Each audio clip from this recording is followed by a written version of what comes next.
The strength of any economy is directly tied to its ability to move goods and people. Now, over the past several years, we've seen a big investment in transportation infrastructure boost the Utah economy. Today, the Salt Lake Chamber's Utah Transportation Coalition is working to fully fund the 2040 Unified Transportation Plan. But that effort comes at a time when federal highway funds are declining. Joining us today to solve the problem is James Corless. He's the Director of Transportation for America, a coalition of over 400 organizations working to promote a new national transportation policy that is smarter, safer, cleaner, and provides more choices. James, thanks for taking some time to visit with us today. Thanks for having me, Marty. How is transportation important to the national economy, and more specifically as it relates to the Utah economy? Why is it so important? It really is a lifeline, really, to move people and goods. If we don't have good transportation, it's sort of like friction on the economy, on the people's ability to move, getting commerce flowing. So really the investment in transportation, it isn't just about short-term jobs, it's about the long-term economy and our competitiveness as a nation. And I think we are increasingly understanding this, and that also so much of this is really about funding and investing in local and regional solutions that are coming from the bottom up. I think people in Utah generally get this. They've seen us make a big investment in transportation, as I just mentioned, over the past several years. And we fared better during the tough economic times, during the Great Recession. We've led the national economy out of that Great Recession. So what is the disconnect there that Utah seems to get this, but maybe the federal government doesn't? Is this connection made across the country the same way it is here?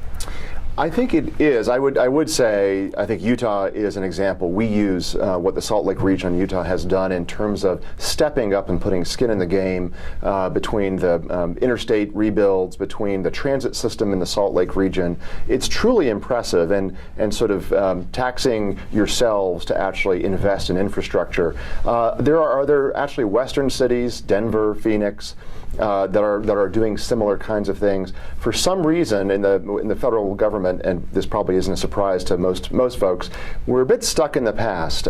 We built the interstate highways through the federal transportation program. That was the important program of the 20th century to connect cities.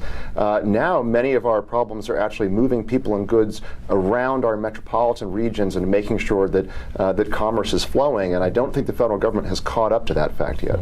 Is Utah just a good example to the rest of the country in this? Are people seeing this as sort of a test balloon, the way things are working in Salt Lake City? You mentioned a few other cities that are doing it as well. Does that sort of start to spread as those areas have success? It does, and I think the more Salt Lake cities and Utahs we get, the better. And I think people always look to peer cities and peer states, but there are more fast-growing cities and regions like Salt Lake, in the west and the southwest.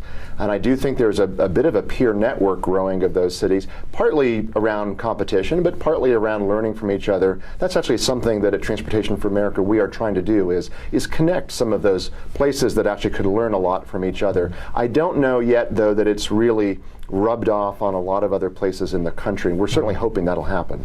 There are political realities and there is the ideal. Let's talk first about the ideal. Ideally, you get the magic wand, you can set how we fund transportation in this country. What is the best way to do it? That's a good question, and sometimes a complex one. But I think first and foremost, because we think about Washington D.C. and Congress. Yes, it's dysfunctional and pretty broken right now, but there still is a really strong federal interest in funding transportation and infrastructure.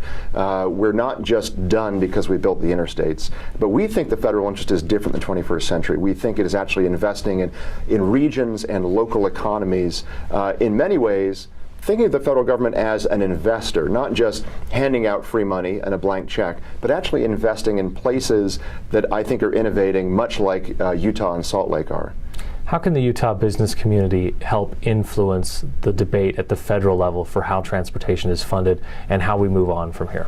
Well, I think the business community here in Utah is really important in terms of its voice. A couple of things. One is, again, because you've got such a great track record of funding things locally, that's fabulous. I would, though, say it's very important to remember there's been a lot of federal investment in the projects here in Utah, whether it's the build out of the rail system or the freeways and I-15 and I-80. There is ongoing federal investment. Now, Utah has done very well at competing for national competitive grants, say for the light rail extensions. I think partly because you've got a good track record. So unintended track record. So that's really important. Now, Senator Hatch is actually the ranking member on the Senate Finance Committee. We are heading off at the national level a transportation fiscal cliff. Our transportation trust funds are going to go broke a year from now. And I think it'd be great, and I'm sure this is probably happening, but to really amplify the business case for more investment, not the federal government telling Utah what to do, that's not going to fly, but actually the federal government being a partner and an investor in what you already want to do. And as you said, your unified transportation plan for the state. We need to make that case, not just to Senator Hatch, the entire delegation of Utah and all members of Congress. Your organization, Transportation for America, is a coalition of some 400 organizations that have interest in transportation. What are the next steps for transportation advocacy as you see them in order for us to advance our common objectives? Sure. Again, at the national level, really, in 12 months, our national transportation program expires, MAP 21, and in 12 months, our national trust funds are going to go broke. We're going to go into a deficit. So first and foremost, we have to fix the funding problem. We fund the national transportation program out of an 18-cent a gallon gasoline tax. Hasn't been raised in 20 years.